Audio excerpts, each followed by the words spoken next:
Hello दोस्तों, आप लोग कैसे हैं? स्वस्थ एंड मस्त होंगे। तो चलिए देरी ना करते हुए हम लोग स्टार्ट करते हैं पीईटी 2025 का प्रैक्टिस सेट। इसमें सिर्फ 50 क्वेश्चन सामान्य अध्ययन के होंगे। पहला क्वेश्चन है, हड़प्पा के एक बंदरगाह का नाम क्या है? ऑप्शन है लोथल, नागपट्टनम, महास्थानगढ़, सिकंदरिया।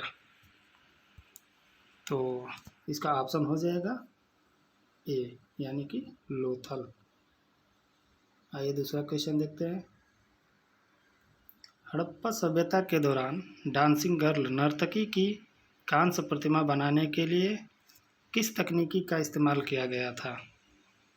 तो हमारा ऑप्शन है पत्थर की नक्काशी, हाथी दांत की नक्काशी, लकड़ी की नक्काशी, मोमलोपी ढलाई यानी कि कास्टिंग। तो इसका ऑप्शन हमारा हो जाएगा डी, मोमलोपी ढलाई यानी कि कास्टिंग। आइए तीसरा क्वेश्चन देखते हैं।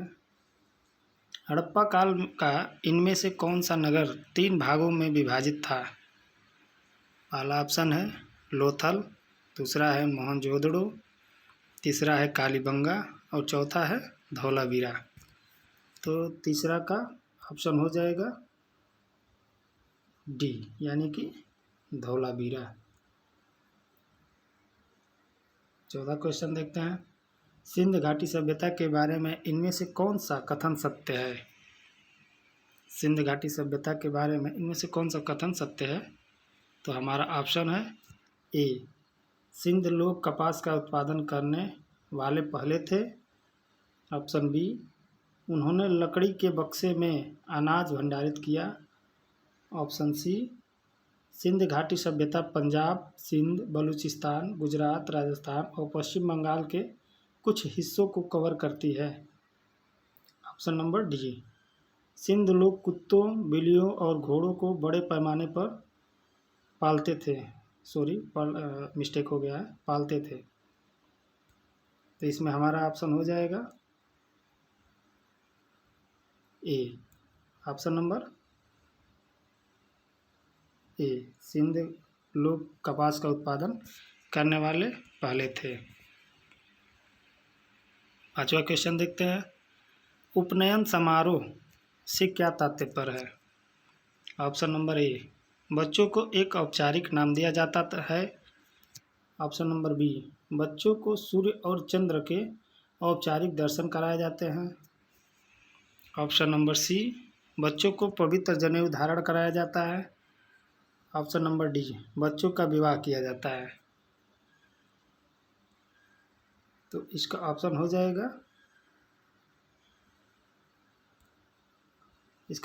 जाएगा सी, बच्चे को पवित्र जनेऊ धारण कराया जाता है। छठवां क्वेश्चन देखते हैं। वेदों के गद्य प्रकरण क्या कहलाते हैं? ऑप्शन है ए, संहिता, ऑप्शन बी, ब्राह्मण, ऑप्शन सी, आरण्यक, ऑप्शन डी, उपनिषद। तो हमारा ऑप्शन हो जाएगा बी, ब्राह्मण। क्वेश्चन नंबर 7 देखते हैं। शतपथ ब्राह्मण और तैत्तिरीय ब्राह्मण के ब्राह्मण मूल पाठ हैं। Samaveda, option B Atharvaveda, option C Rigveda, option D Yajurveda. तो सातवां का हमारा आंसर हो जाएगा डी, यजुर्वेद। आठवां क्वेश्चन देखते हैं।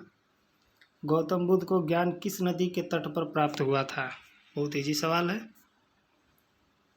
पहला ऑप्शन है गंगा, दूसरा ऑप्शन है पुनपुन, तीसरा ऑप्शन है निरंजना, चौथा ऑप्शन है गंडक।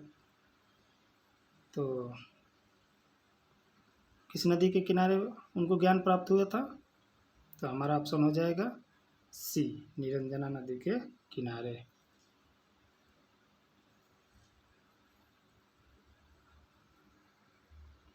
नौवां क्वेश्चन देखते हैं। राजा बिम्बसार के दरबार में उस प्रसिद्ध चिकित्सक का क्या नाम था? जो भगवान बुद्ध के निजी चिकित्सक थे? ऑप्शन है Ajatashatru, option B Sariputta, option C Jivaka और ऑप्शन डी राहुल। तो हमारा 9वां का ऑप्शन हो जाएगा सी जीवक। क्वेश्चन नंबर 10 देखते हैं। 6ठी शताब्दी ईसा पूर्व में जैन और बौद्ध ग्रंथों में कितने महान जनपदों का उल्लेख किया गया था? तो हमें पता है कि 16 महाजनपदों का उल्लेख किया गया है। Option number B. 11वां क्वेश्चन देखते हैं। अशोक के आक्रमण के दौरान कलिंग पूर्वी प्रांत की राजधानी कौन सी थी? ऑप्शन है Taxila, option B Pataliputra, option C Ujjain, option D Tosali. तो हमारा ऑप्शन हो जाएगा डी तोसली।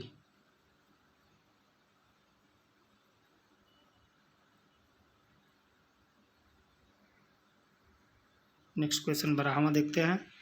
बृहद सांची स्तूप किस कला से संबंधित है? किस काल से संबंधित है? मिस्टेक हो गया है।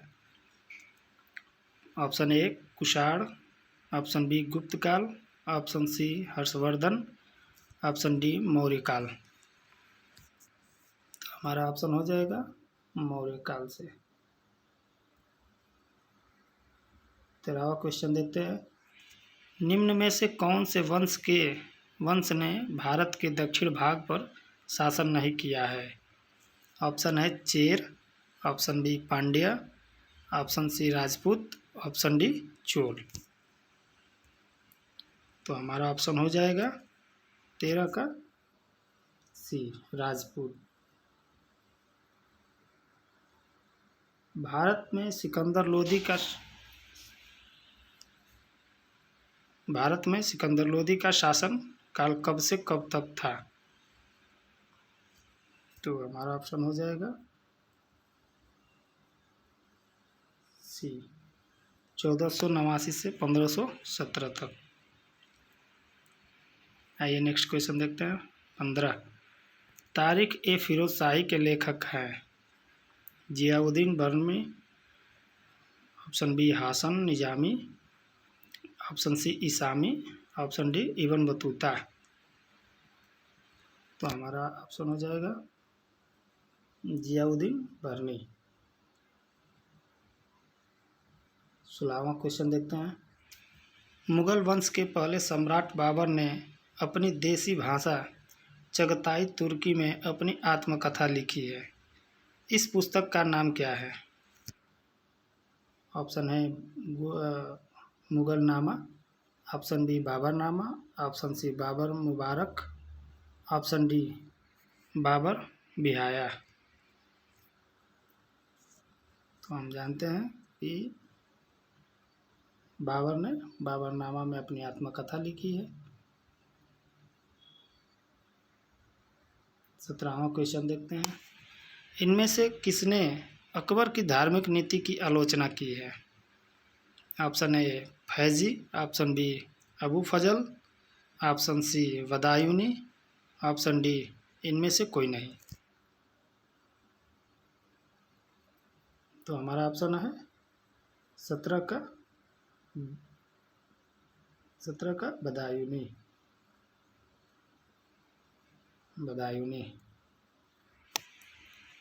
आइए नेक्स्ट क्वेश्चन देखते हैं।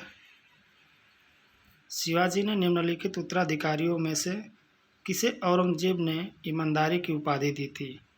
हमारा ऑप्शन है Rajaram, option B Tarabai, option C Sahu, option D उपरोक्त में से कोई नहीं।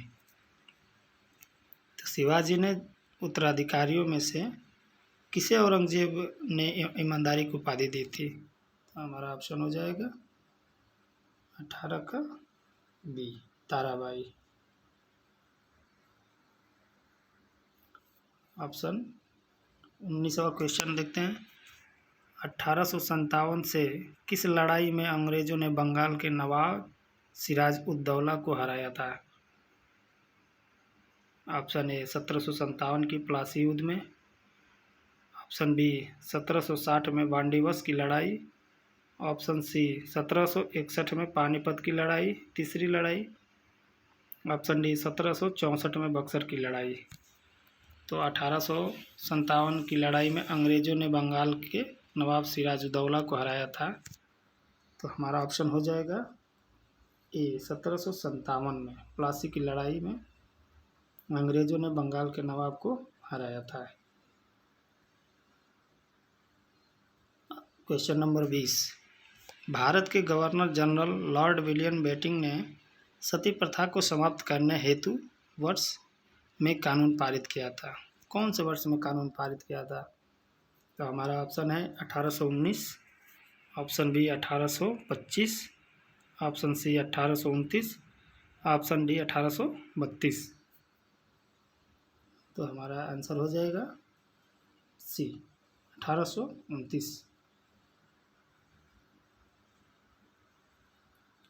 21वां क्वेश्चन देखते हैं। महात्मा गांधी भारतीय राष्ट्रीय कांग्रेस के अध्यक्ष किस वर्ष बने थे? तो हमारा ऑप्शन है 1923, 1924, 1925, 1922। तो महात्मा गांधी भारतीय राष्ट्रीय कांग्रेस के अध्यक्ष 1924 में बने थे।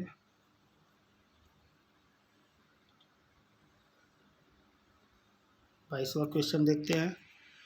1916 का लखनऊ समझौता महत्वपूर्ण था क्योंकि इसके बाद कांग्रेस ने क्या किया था भाई?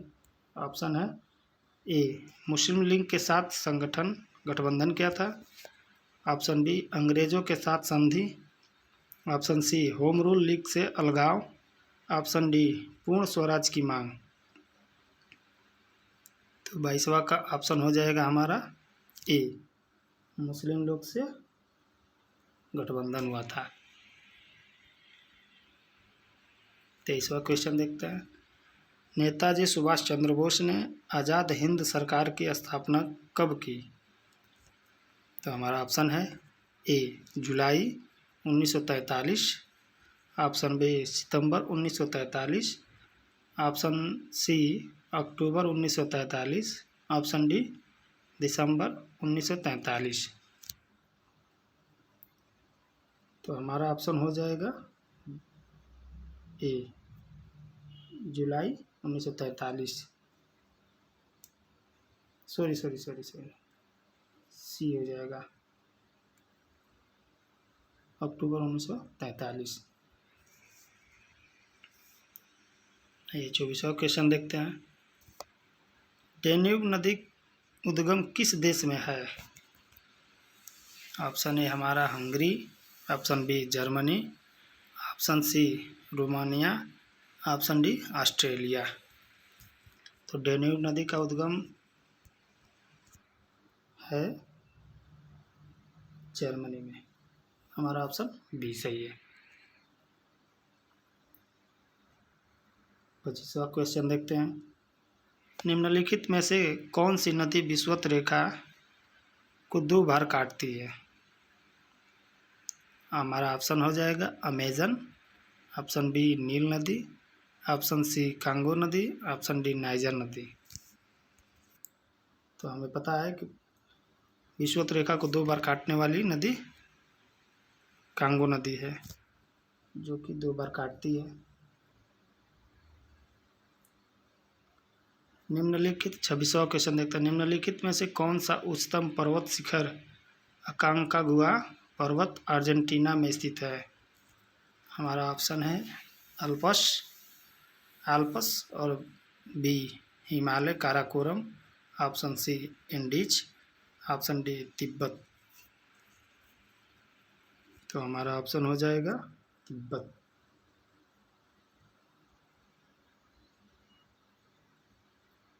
ग्रीन 27वां क्वेश्चन देते हैं। ग्रीनविच मीन टाइम से भारत मानक समय कितना आगे है? ऑप्शन है 4 घंटे 30 मिनट, ऑप्शन बी 5 घंटे, ऑप्शन सी 4 घंटे और 45 मिनट, ऑप्शन डी 5 घंटे और 30 मिनट। तो हमें पता है कि जो ग्रीनविच टाइम है वहाँ से भारतीय मानक समय 5.5 घंटा होता है। तो हमारा ऑप्शन हो जाएगा डी। अगला क्वेश्चन 28 नंबर, इनमें से कौन सी नदी भारत में पश्चिम दिशा में बहती नहीं है? तो हमें इसमें देखना है कि कौन सी नदी बहती नहीं है पश्चिम दिशा में। तो हमारा ऑप्शन हो जाएगा ए नर्मदा नदी, option B Sabarmati, option C Luni नदी, ऑप्शन डी कृष्णा नदी। तो हमारा ऑप्शन हो जाएगा डी कृष्णा नदी। ये पश्चिम दिशा में नहीं बहती है। हमारा ऑप्शन डी सही हो जाएगा। अगला क्वेश्चन 29 नंबर, उकाई बांध भारत के निम्नलिखित में से किस राज्य में है? यह उस राज्य का दूसरा सबसे बड़ा बांध है। कौन सा बांध है? हम ऑप्शन देखते हैं। ए गुजरात, बी तेलंगाना, सी उड़ीसा, डी महाराष्ट्र। तो उकाई बांध हमारा होता है गुजरात। उकाई बांध भारत के गुजरात राज्य में स्थित है। अगला क्वेश्चन 30 नंबर देखते हैं, भारत का सबसे ऊंचा बांध कौन सा है? भारत का सबसे ऊंचा बांध कौन सा है? तो ऑप्शन देखते हैं। Sardar Sarovar, option B Tehri, option C Bhakra Nangal, option D Rihand. तो हमारा ऑप्शन हो जाएगा टिहरी बांध बी, जो भारत का सबसे ऊंचा बांध है। भारतीय प्रायद्वीप की सबसे ऊंची चोटी है। भारतीय प्रायद्वीप की सबसे ऊंची चोटी है ए उत्तकमुड़, option B अन्नाईमुड़ी, option D Doda बेटा, ऑप्शन डी महाबलेश्वर। तो सबसे ऊंची चोटी अन्नाईमुड़ी, ऑप्शन नंबर बी। भारत में कितनी फसलें ऋतुएं पाई जाती हैं? फसली ऋतुएं पाई जाती हैं। भारत में कितनी ऋतुएं फसलें पाई जाती हैं? ऑप्शन है 2, ऑप्शन है 1, ऑप्शन है 3 और ऑप्शन है 4। तो हमारा ऑप्शन हो जाएगा सी।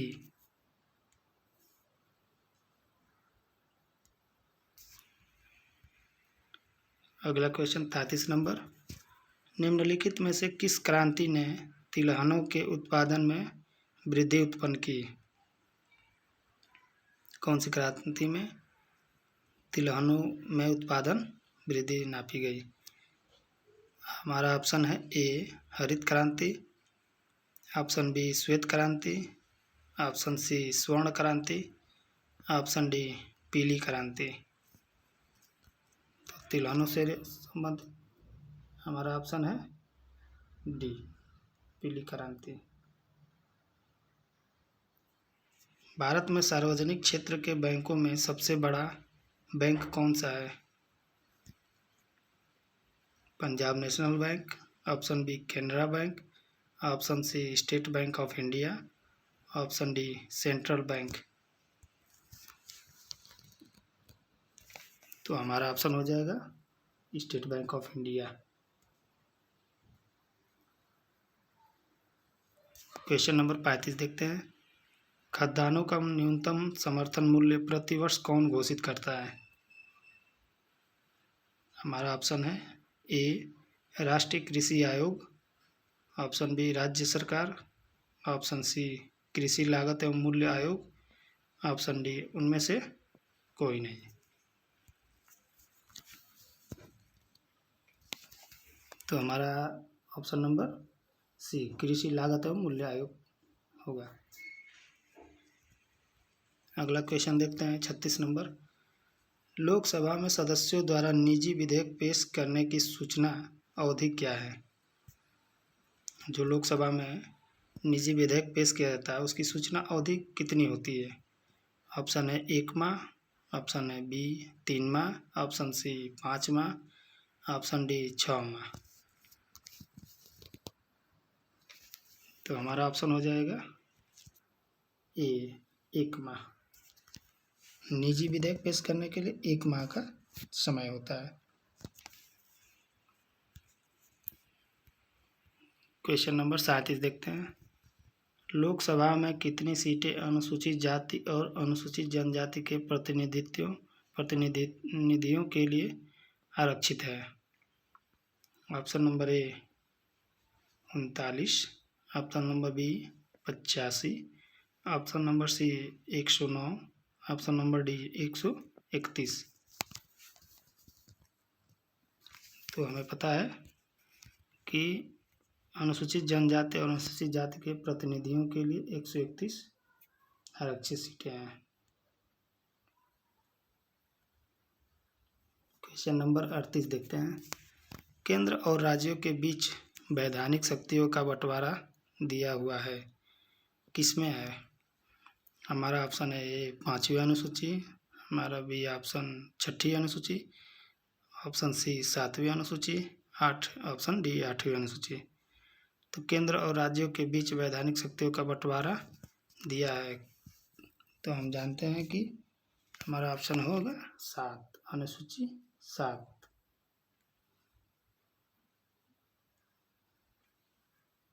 चलिए नेक्स्ट क्वेश्चन देखते हैं। 39 नंबर। भारतीय संविधान के अनुच्छेद 243 के अधीन गठित ग्रामीण क्षेत्रों के लिए स्वयं सरकार की कौन सी है? हमारा ऑप्शन है ए ग्राम सभा, ऑप्शन बी ग्राम पंचायत, ऑप्शन सी ग्रामीण सभा, ऑप्शन डी ग्राम सेवा। तो हमारा ऑप्शन हो जाएगा बी पंचायत। क्वेश्चन नंबर 40 देखते हैं। भारत में पंचायती राज की त्रिस्तरीय व्यवस्था का अनुमोदन किस समिति के द्वारा किया गया था? ऑप्शन ए है Balwant Rai Mehta, Ashok Rai Mehta, option C Hanumant Rao Mehta, option D GV Rao. तो पंचायती राज से संबंधित त्रिस्तरीय व्यवस्था बलवंत राय के समय हुआ था। क्वेश्चन नंबर 41 देखते हैं। ऊर्जा की SI मात्रक क्या है? ऊर्जा की SI मात्रक क्या है? ऑप्शन है A joule, option A newton, option B joule, option C kilowatt, option D horsepower. तो हम लोग जानते हैं कि ऊर्जा को मापा जाता है, इसका इकाई होती है जूल।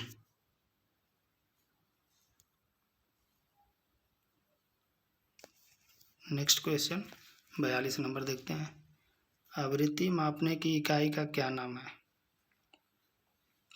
ऑप्शन है Faraday, option B joule, option C hertz, option D erg. तो हम जानते हैं कि आवृत्ति मापी जाती है हर्ट्ज में। निम्नलिखित में से किससे सर्वाधिक ऊर्जा होती है? ऑप्शन है लाल प्रकाश, ऑप्शन बी नीला प्रकाश, ऑप्शन सी हरा प्रकाश, ऑप्शन डी पीला प्रकाश। तो हम जानते हैं कि नीला प्रकाश का प्रकीर्णन ज़्यादा होता है।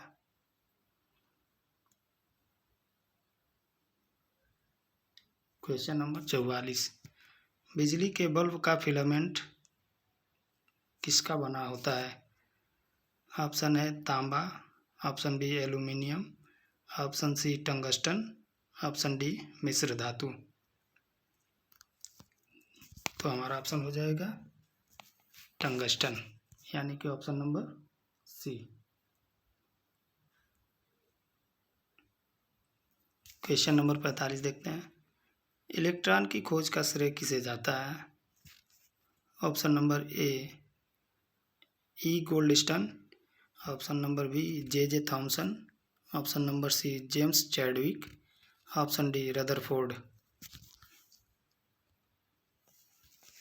तो हमारा ऑप्शन हो जाएगा बी जे थॉमसन। चींटियों के अध्ययन को क्या कहते हैं? Option number A myrmecology, option number B herpetology, option number C nematology, option number D nidology. तो हम जानते हैं कि चींटियों का अध्ययन किया जाता है तो उसको मर्मिकोलॉजी कहा जाता है। ऑप्शन नंबर ए सही है। अगला क्वेश्चन 47 नंबर, मनुष्य में लाल रुधिराणु का जीवन काल होता है। Option number A 80, option number B 90, option number C 120, option number D 140। तो हम जानते हैं कि मनुष्य में लाल रुधिराणु का जीवन काल कितने दिन का होता है? 120 दिन, यानी कि option number C. Next question 48 number देखते हैं, रक्त का पीएच क्या है?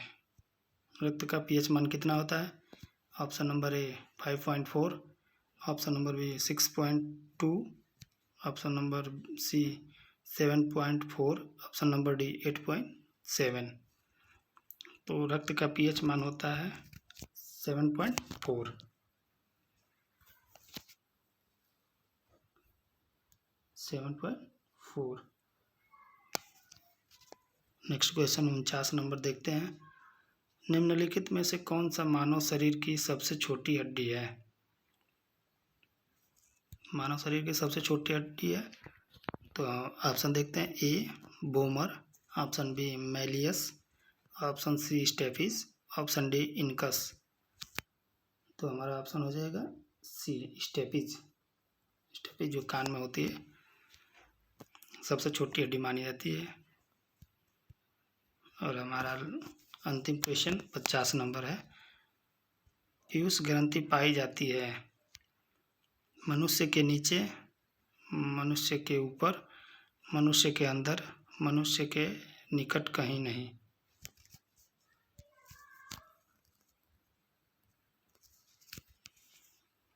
पीयूष ग्रंथि कहाँ पाई जाती है? मनुष्य के ऊपर या नीचे।